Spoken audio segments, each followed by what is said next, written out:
जय। बोलिए श्री सत्यनारायण भगवान की जय। महालक्ष्मी मैया की जय। अथ श्री सत्यनारायण व्रतकथायां प्रथमोऽध्यायः।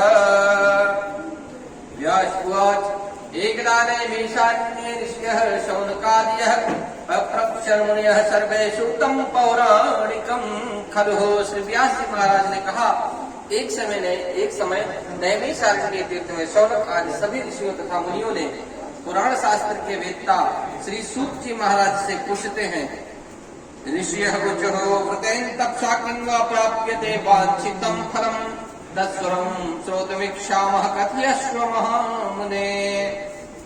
ऋषियों ने कहा कि हे महामुनि, किस व्रत अथवा तपस्या से मनोवांछित फल की प्राप्ति होगी, आप हमें बताइए, हम सब सुनना चाहते हैं। सूत जी महाराज कहते हैं कि नारदेनैव संपृष्टो भगवान कमलापतिः सुदर्शये यथैवाह तच्छ्रुद्धं समाहिता। श्री सूत जी महाराज कहते हैं कि इसी प्रकार जैसे आप लोग हमसे प्रश्न कर रहे हैं, इसी प्रकार से देवर्षि नारद जी के द्वारा पूछे जाने पर भगवान कमलापति ने उनसे जिस प्रकार से कहा था, उसी प्रकार मैं आप लोगों से कह रहा हूँ। आप लोग सावधान होकर के सुनिए। सावधान का अर्थ होता है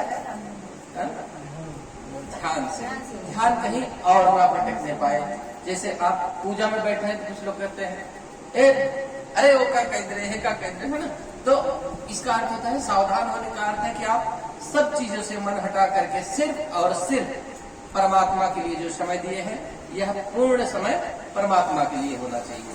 यही सावधानी का मतलब होता है।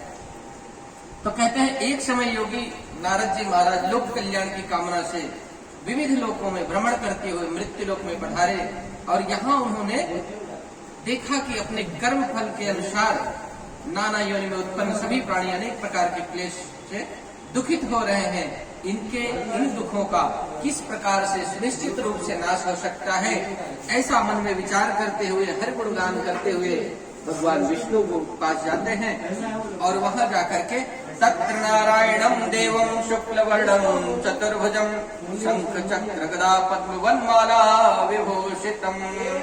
वहां जाकर के नारद जी देखते हैं कि 4 भुजाओं वाले शंख चक्र गदा पद्म तथा वनमाला से विभूषित शुक्ल वर्ण भगवान नारायण का दर्शन करते हैं, और उन देवाधिदेव की नारद जी स्तुति करते हैं।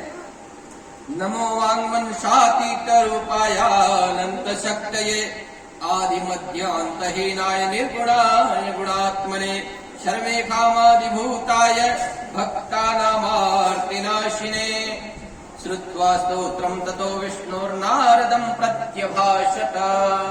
नारद जी कहते हैं कि हे वाणी और मन से परे स्वरूप वाले अनंत शक्ति संपन्न आदि मध्य और अंत से रहित निर्गुण और सकल कल्याण में गुणगणों से संपन्न स्थावर जंगमात्मक निखिल सृष्टि प्रपंच के कारणभूत तथा भक्तों की पीड़ा को नष्ट करने वाले परमात्मन, आपको अनंत कोटि नमस्कार है।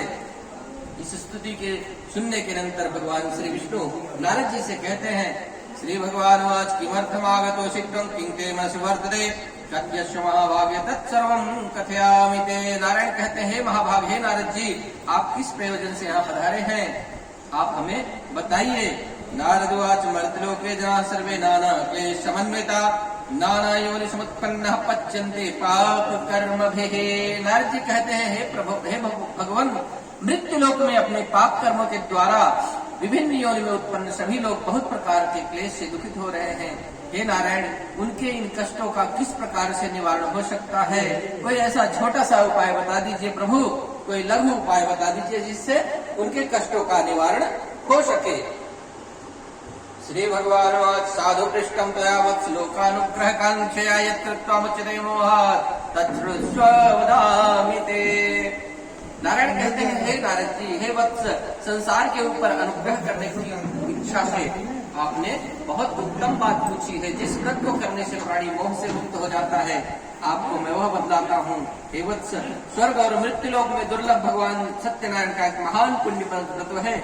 आपके स्नेह के कारण मैं कह रहा हूँ, अच्छी प्रकार से विधि विधान से भगवान श्री सत्यनारायण का व्रत करके मनुष्य शीघ्र ही सुख प्राप्त करके अंत में परलोक यानी मोक्ष प्राप्त कर सकता है।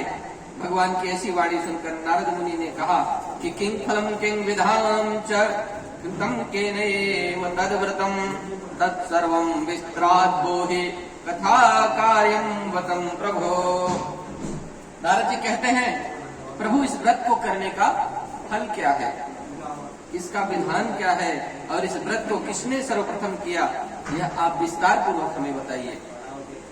श्री भगवान उवाच दुख शोकादि संबंधन धान्य प्रवर्धनम सौभाग्य संततिक्रम सर्वत्र विजय प्रदम यस्मिन् कस्मिन् दिने मर्त्यो भक्ति श्रद्धा समन्वितः सत्यनारायणम देवं यजेत् चैव निशामुखे। कहते हैं कि यह भगवान श्री सत्यनारायण का जो व्रत है दुख शोक आदि का शमन करने वाला, धन धान्य की वृद्धि करने वाला, सौभाग्य और संतान प्रदान करने वाला तथा सर्वत्र विजय प्राप्त कराने वाला है।